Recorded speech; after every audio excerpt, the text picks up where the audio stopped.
My younger brother didn't look at me when he walked into the room. He looked at the envelope on the table. That told me everything I needed to know. I'd been watching him for weeks before that day. The way he'd started calling our father more often after the diagnosis, the way he'd volunteer to drive him to appointments, my brother, who hadn't visited more than twice a year for the better part of a decade, the way he'd started asking questions that weren't really questions. Dad, you remember that piece of land out on Route 9, right? The one you bought before I was born? And my father, who was 73 and tired and on 3 medications that made him fog over by 4 in the afternoon, would nod and say yes, he remembered. I remembered too. I remembered everything. My name isn't important. What matters is that I'm the older one. I'm the one who stayed. When my father got his diagnosis 2.5 years ago, I was the one who rearranged my entire life. I work in financial compliance. I set my own hours within reason, and I moved my home office equipment into the guest room at my father's house and spent the better part of 18 months making sure his bills were paid, his meals were made, and his doctors were called back when they left messages. My brother lives 4 states away. He sells real estate. He does well. He told me once at Thanksgiving that he'd always felt like the family never really appreciated how hard he worked. I didn't say anything to that. I've spent a lot of my life not saying anything. Our father passed in March. It wasn't sudden. We had time to prepare, or at least we thought we did. What I wasn't prepared for was what happened at the estate attorney's office 6 weeks later. The attorney's name was Mr. Fennick. He was older, soft-spoken, had a framed photo of a golden retriever on his desk. He'd handled my father's estate documents for years. I'd met him once before, briefly, when my father added me as a signatory on a healthcare proxy. My brother flew in 2 days before the meeting. He stayed at a hotel instead of with me, which I noted but didn't comment on. He texted me the night before to say he was looking forward to getting everything sorted. I read that text 3 times. Something about the word everything sat wrong in my chest. We sat across from Mr. Aminte, Fennick, on a Tuesday morning. My brother had his attorney with him, a woman named Ms. Price. Very polished yellow legal pad, the kind of shoes that cost more than my first car. I had brought nothing but a folder and a bottle of water. Mr. Fennick opened the meeting by expressing his condolences. My brother nodded solemnly. Then Mr. Fennick reached for the file. Before he could open it, Ms. Price cleared her throat. "We'd like to note for the record," she said, "that our client has concerns about the validity of the current will." I looked at my brother. He was looking at the table. "Mr. Motter," Fennick set the file down slowly. "On what grounds?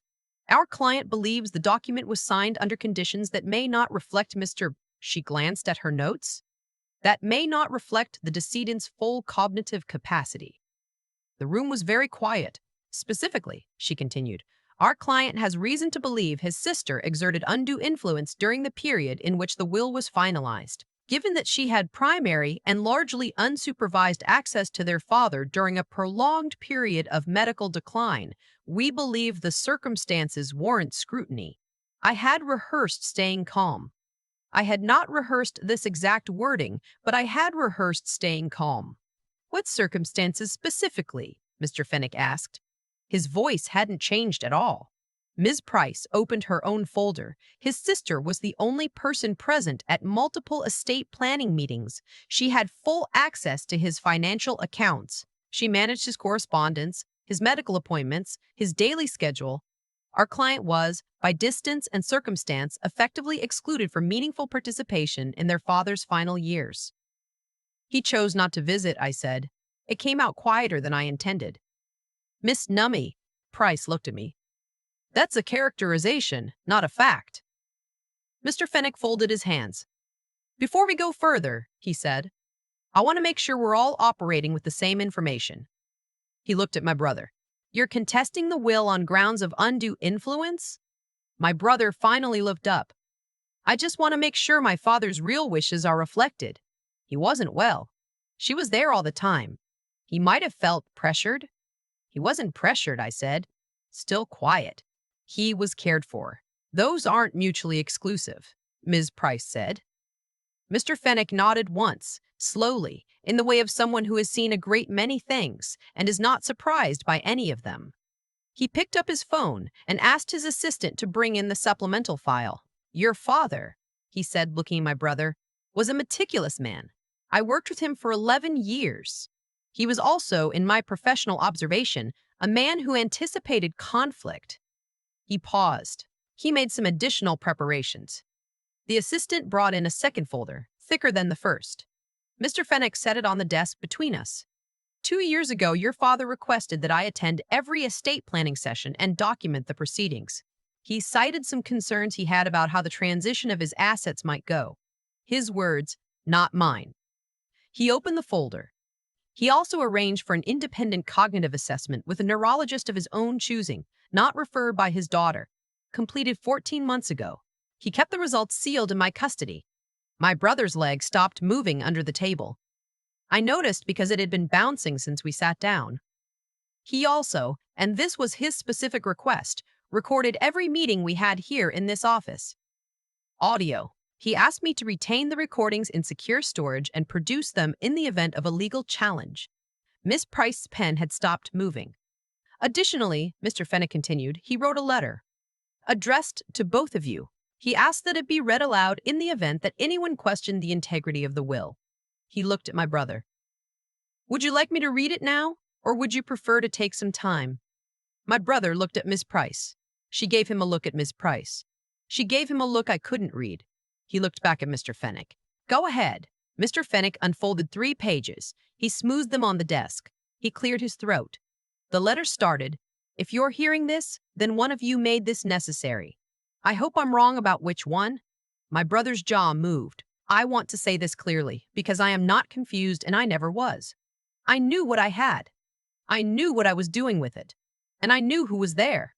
My father had never been a sentimental man.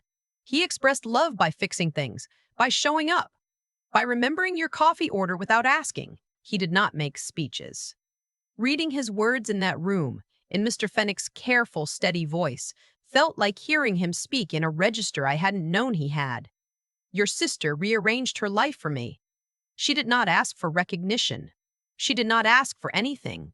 I'm leaving her the house and the primary assets because she earned that, not because she asked for it or influenced me toward it.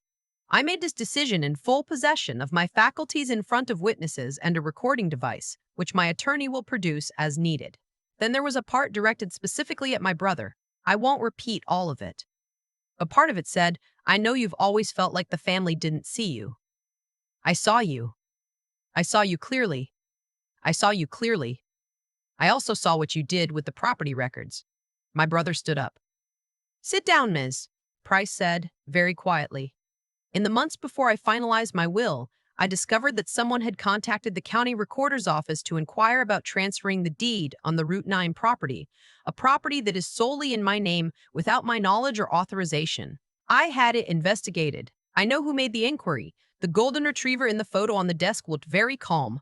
I didn't confront you because I didn't want our last months to be about this, but I want it documented. I want it on record, and I want you to know that I knew. Mr. Fenwick set the letter down. He looked at Ms. Price. The documentation your client referenced, the deed inquiry, is attached as an exhibit. It was investigated by a title company at the decedent's request. The inquiry was traced to a phone number registered to a real estate LLC. He paused. The LLC is registered in your client's name. My brother sat back down, slowly, like a building settling. I'd like to note, Mr. Fenwick said pleasantly, that contesting a will on grounds of undue influence while simultaneously being implicated in an unauthorized property inquiry creates a somewhat complicated position for your client. He looked at Ms. Price. I assume you weren't aware of the property matter when you filed the challenge? The look on her face answered the question. There's a particular kind of silence that happens when the story someone has been telling themselves falls apart in front of witnesses. It's not loud. It's not dramatic. It's just this stillness. The moment when everyone in the room understands what actually happened and no one needs to say it out loud. My brother sat there in that silence for a long time. I had spent 27 months doing laundry and making soup and sitting in hospital waiting rooms and reading medication labels out loud to a man who was slowly losing his strength but never lost his sharpness. I had spent 27 months not asking for anything back. I had told myself the caring was enough. Some days I believed it. Some days I drove home and sat in my car in the driveway for 10 minutes before I could go inside. I had not known about the letter. I had not known about the recordings. I had not known that while I was managing his prescriptions and arguing with his insurance company on hold for 40 minutes, my father had been quietly, methodically building a case. Not for me, not against my brother, but for the truth. Because that's what he was. A man who believed in documentation, a man who fixed things. He fixed this too. I'm not going to tell you that I cried in the car on the way home because I didn't. I drove home in complete silence. I made coffee. I sat at my kitchen table and I held the copy of the letter Mr. Finnick had given me, and I read the whole thing again by myself, slowly, without anyone watching. And then I did cry. For a while. Miss Price withdrew the challenge. She did it that afternoon, before the end of business. I found out later she also parted ways with my brother as a client shortly afterward. I don't know the details of that. I don't particularly need to. The property matter, the unauthorized deed inquiry, is a separate issue that is now in the hands of people whose job it is to handle it. I was advised by my own attorney, a quiet man named Mr. Beckett, whom I'd called before I went to that meeting because I am also a person who prepares not to discuss it publicly while it's ongoing. So I won't. What I will say is this. My brother called me 3 weeks later. I let it go to voicemail. He said he was sorry if things had gotten out of hand. If. That word.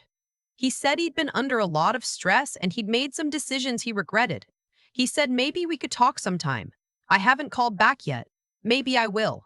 Maybe I will. What I've decided is that I'm going to keep the house. I'm going to repaint the kitchen, which my father always meant to do but never got around to. I'm going to get a dog, maybe. Something patient and steady. I'm going to put his chair by the window where he always wanted it. And I'm going to sit in it sometimes and just look outside and think about the fact that he saw everything, understood everything, and trusted me anyway. Not because I earned it. Because he knew me. There's something I want to say to anyone watching this who has ever been the one who stayed, who rearranged their life, who made the calls and kept the appointments and went to the meetings and never asked to be acknowledged for it, who watched someone else swoop in later with a lawyer and a legal pad and a challenge and a suit that cost more than the care ever cost in effort. He saw you, even if it didn't feel like it, even if he was tired and medicated and foggy by 4 in the afternoon. He saw you. The ones who are worth seeing always do. I don't know what comes next for my brother. I genuinely don't. Part of me still grieves the version of him that might have existed. The one who showed up. The one who called on ordinary days. The one my father had been hoping for until the end. My father loved him. That's in the letter too. Not as a contrast to anything. Not as a qualifier. Just plainly the way my father did things. I love your brother. I hope he figures it out. I don't know if he will. I hope so, but that's not my work anymore. My work now is the kitchen, the chair by the window. The dog I haven't gotten yet. The small, ordinary life my father worked for 40 years to build and then quietly, carefully, perfected so I could keep it. That's enough. It's more than enough.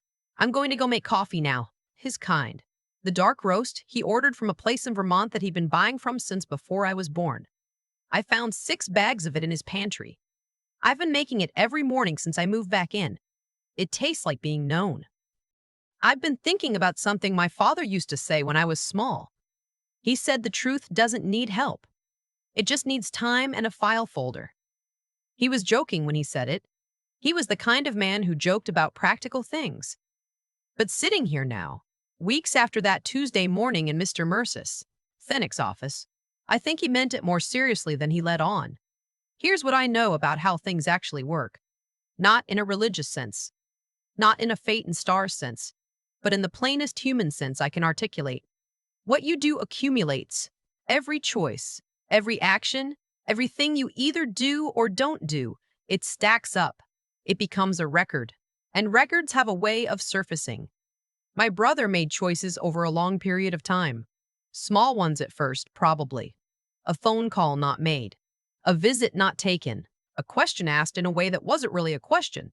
And then larger ones. An inquiry to a county recorder's office, an LLC, a lawyer on retainer, a legal challenge built on the premise that care and presence are the same thing as manipulation. Each choice felt, I imagine, manageable in the moment. Justifiable, maybe even reasonable, but they stacked up. And my father, who was meticulous and quiet and smarter than most people gave him credit for, was keeping his own record the entire time. That's the part that gets me. Not the outcome, not the will, not the house, not any of it. What gets me is that he saw what was happening and he didn't panic. He didn't confront. He didn't escalate. He just documented. Calmly, carefully. Over the course of years, he built something true and left it in a sealed folder in an attorney's office for the moment it would be needed. That's what intelligence in action looks like. Not cleverness, not strategy in the chess game sense, just the steady, unglamorous work of paying attention and writing things down. I think about the version of me that could have handled that Tuesday morning differently. The version that could have gotten loud, gotten emotional, said all the things I'd been holding for 2.5 years. That version would have felt satisfying for about 30 seconds, and then it would have handed my brother and Ms. Price exactly what they needed. A picture of someone unstable, someone reactive, someone who couldn't be trusted. I didn't do that.